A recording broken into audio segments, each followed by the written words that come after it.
and welcome to Read Becca. Today we're going to talk about what I'm currently reading. I finished up a few things that I talked about last week.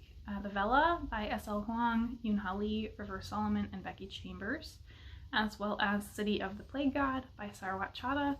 I really enjoyed both. I think City of the Plague God is a new favorite from the Rick Riordan Presents line of mid-grade books. It was really fantastic, and I loved the audio narration by Vikas Adam.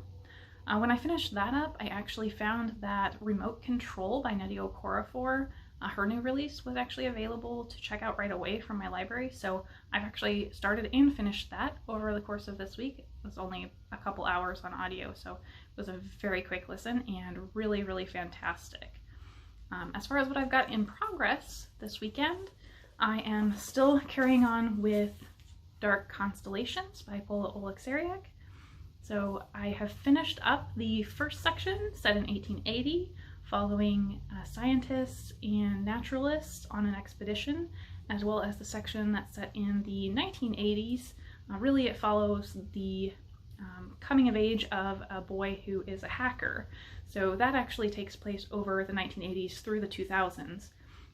And I just am at about page 120 at the start of the 2024 section at the end. So I'm in the home stretch on this one, and I'm hoping to finish it this weekend. I'm also continuing on with my Ursula K. Le Guin project with The Dispossessed. I haven't really made too much progress on this. I'm still only about 50 pages in to I think 300 page, 400 page novel. I'm taking it slow on that, so I expect that will continue on. And finally on my Kindle, I have my most anticipated read I mentioned last week, A Desolation Called Peace. I am about 115 pages into this one, and I am absolutely loving it just as much as the first.